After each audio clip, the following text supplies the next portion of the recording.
எல்லா பசங்களுக்கும் 15 வயசு ஆனா போதும். அவங்களுக்கு காமனா வர ஒரு ஆசை ஃபுல் பியர்ட். ஏன்னா பியர்ட்ல அவ்ளோ பாசிட்டிவ்ஸ் இருக்கு. ஏன்னா பியர்ட் வந்து பார்த்தீங்கன்னா, நம்ம 30 to 40% ஆஃப் த ஃபேஸ வந்து பார்த்தீங்கன்னா கவர் பண்ணிடும். ஸோ அதனால உங்க ஃபேஸ்ல ஏதாவது ஆக்னி, டார்க் ஸ்பாட்ஸ்லாம் இருந்ததுன்னா அதுவே வந்து பார்த்தீங்கன்னா கவர் பண்ணிடும். செகண்ட் என்னன்னு பார்த்தீங்கன்னா, சில பேருக்கு நேச்சுரலா ஜா லைன்லாம் இருக்காது. ஸோ இந்த பியர்ட் மூலியமா பார்த்தீங்கன்னா, நம்ம ஆர்டிஃபிஷியலா ஜா லைன்லாம் கிரியேட் பண்ணலாம். ஸோ இது மூலியமா ஃபேஸ் ரொம்ப சிமெட்ரிக்கலா இருக்க மாதிரி நம்ம காட்டிக்கலாம். அண்ட் தேர்ட் பாயிண்ட் வந்து பார்த்தீங்கன்னா, ஆப்போசிட் ஜெண்டர் உமன்ஸ்க்கு வந்து பார்த்தீங்கன்னா பியர்ட் ரொம்ப பிடிக்கும். அதனால வந்து பார்த்தீங்கன்னா, பியர்ட் எப்படியாவது வளர்த்தணும்னு பசங்க ரொம்பவே ஆசைப்படுவாங்க. பட் நிறைய பேருக்கு அது வளர்றதில்ல. உங்களுக்கு வளராமல் இருந்துச்சுன்னா இந்த வீடியோவில் அது எப்படி வளர்க்கலான்றதை பற்றி பேச போகிறோம். ஸோ இந்த வீடியோ வந்து பார்த்தீங்கன்னா 2 செக்டராக பிரிச்சு. ஃபர்ஸ்ட் வந்து பார்த்தீங்கன்னா பியர்ட் மித் அண்ட் வந்து பார்த்தீங்கன்னா பியர்டுக்கு என்னென்ன பண்ணக்கூடாது அப்படின்னு பார்த்துலாம். அண்ட் செகண்ட் ஒன் பார்த்தீங்கன்னா எப்படிலாம் என்ஹான்ஸ் பண்ணலாம், எப்படிலாம் வளர்க்கலாம் அப்படின்றத பற்றி பார்க்கலாம். நம்பர் 1 மித் என்னன்னு பார்த்தீங்கன்னா, ஷேவ் பண்ணால் தாடி வளரும்னு சொல்லி.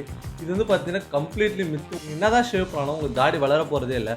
சிம்பிளாக ஒரு லாஜிக் வச்சுக்கோமே, ஒரு மரம் இருக்குது, அந்த மரத்தை வெட்டினாங்க அப்படின்னா பக்கத்தில் இன்னொரு மரம் எப்படி வளரும்?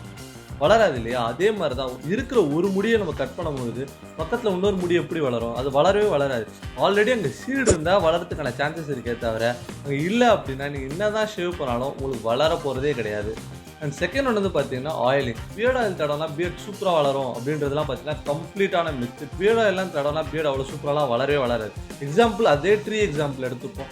விதை இருந்து தண்ணி ஊற்றுனீங்கன்னா மரம் வளருமே தவிர, விதையே இல்லாமல் நம்ம என்ன தான் தண்ணி ஊற்றினாலும் மரம் வளர போகிறதே இல்லை. அதே மாதிரி தான் உங்களுக்கு ஆல்ரெடி ரூட்ஸ் இருக்குது, அது ஒழுங்காக வளர மாட்டேங்குது அப்படின்னா பியர்ட் ஆயில் யூஸ்ஃபுல்லாக இருக்குமே தவிர, ரூட்ஸே இல்லை அப்படின்னா நீங்கள் என்ன தான் ஆயில் தடவினாலும் உங்களுக்கு வளர போகிறதும் இல்லை. அண்ட் தேர்ட் வந்து பார்த்தீங்கன்னா ரொம்ப டேஞ்சரஸான ஒன்று. நான் ஒரு 2 to 3 years முன்னாடி பியர்டை பற்றி தேடும் போதெல்லாம் வந்து பார்த்தீங்கன்னா இதுதான் வந்து பார்த்தீங்கன்னா எப்போவே பாப் அவுட் ஆகிட்டே இருக்கும். ஒரு 3 வீடியோஸில் 2 வீடியோஸ் வந்து பார்த்தீங்கன்னா இதை பற்றி தான் இருக்கும். அது என்னன்னு கேட்டிங்கன்னா மினாக்சிடில். மினாக்சிடில் பற்றி பேச தமிழ் யூடியூபராக இருக்க முடியாது.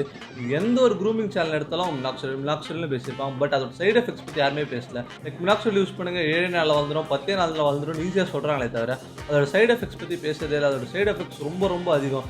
சில டைம்ஸ் பார்த்தீங்கன்னா நம்ம ஸ்கின் இச்சி ஆகும். சில டைம்ஸ் பார்த்தீங்கன்னா நம்ம எடுக்கிறத ஸ்டாப் பண்ண உடனே ஏர் ஃபாலோ ஆக ஆரம்பிச்சிடும். சில பேருக்குலாம் வந்து பார்த்தீங்கன்னா பாடி அடாப்ட் ஆகிடும். அது வந்து பார்த்தீங்கன்னா இப்போ 4 ட்ராப்ஸில் நம்மளுக்கு ஏர் க்ரோத் ஆகுது அப்படின்னு பார்த்தீங்கன்னா அடாப்ட் ஆகிடும். ஸோ அதனால் வந்து பார்த்தீங்கன்னா நெக்ஸ்ட் டைம் அதை இன்னும் இன்க்ரீஸ் பண்ணோம் அப்படின்னா நம்ம 6 to 7 ட்ராப்ஸ் யூஸ் பண்ணுற மாதிரி இருக்கும். இது மாதிரி நம்ம தொடர்ந்து நம்ம ஃபேஸில் யூஸ் பண்ணிகிட்டே இருந்தால் அது நிறைய சைடு எஃபெக்ட்ஸ் வந்து பார்த்தீங்கன்னா அது பாத்வே கிரியேட் பண்ணி தரும். ஸோ அதனால் மினாக்சிடில் மட்டும் யூஸே பண்ணாதீங்க. நீங்கள் அப்படி யூஸ் பண்ணுறதா இருந்தால் ஒரு டாக்டர்கிட்ட கன்சல்ட் வாங்கிட்டு அதுக்கப்புறம் யூஸ் பண்ணுங்கள். ஸோ இப்போ வந்து பார்த்தீங்கன்னா நம்ம பியர்ட் க்ரோத் அதுக்குள்ளே போயிடலாம். அந்த பியர்ட் க்ரோத்துக்கு நம்பர் 1 எதுன்னு பார்த்தீங்கன்னா டெஸ்டோஸ்டெரான் மட்டும்தான். டெஸ்டோஸ்டெரானை பூஸ்ட் பண்ணிட்டாலே போதும் நம்மளுக்கு பியர்ட் க்ரோத் வேறு லெவலில் இருக்கும். ஸோ இந்த டெஸ்டோஸ்டெரானை வந்து பார்த்தீங்கன்னா 2 ஸ்டெப்ஸில் ஈஸியாக பூஸ்ட் பண்ணிடலாம். ஒன்று வந்து பார்த்தீங்கன்னா ஃபுட்டு.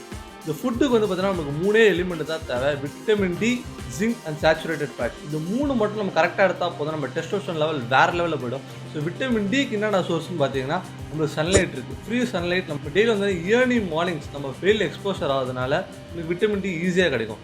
செகண்ட் வந்து பார்த்தீங்கன்னா ஜிங்க். இந்த ஜிங்க் வந்து பார்த்தீங்கன்னா எக்கில் இருக்குது, லெக்யூம்ஸில் இருக்குது, லாட் ஆஃப் ஐட்டம்ஸில் இருக்குது. இந்த ஸ்க்ரீனில் வந்து பார்த்தீங்கன்னா ஜிங்க் ரிச் ஃபுட் எல்லாமே டிஸ்பிளே ஆகிட்டு இருக்குது. ஸோ சார்ட்டு தர ஒரு ஃபுட் எடுத்து நம்ம டெய்லி வந்து சாப்பிடணும். சாப்பிட்டு நம்ம ஜிங்க் லெவல் நல்லா இருக்கும். நம்ம ஜிங்க் லெவல் நல்லா இருந்தால் நம்ம டெஸ்டோஸ்டெரான் சூப்பராக ஆகிடும். தேர்ட் வந்து பார்த்தீங்கன்னா சேச்சுரேட்டட் ஃபேட். இந்த சேச்சுரேட்டட் ஃபேட்டுமே வந்து பார்த்தீங்கன்னா சிக்கன் அண்ட் எக்ஸ்லாம் இருக்குது. ஸோ டெய்லி வந்து பார்த்தீங்கன்னா ஒரு எக் எடுத்துக்கிறது மூலமா நம்ம டெஸ்டோஸ்டெரான் லெவலில் வேறு லெவலில் மாற்ற முடியும். ஸ்டெப் 2 என்னென்னு பார்த்தீங்கன்னா எக்ஸசைஸ். முக்கியமாக வந்து பார்த்தீங்கன்னா லெக் எக்ஸசைசஸ்.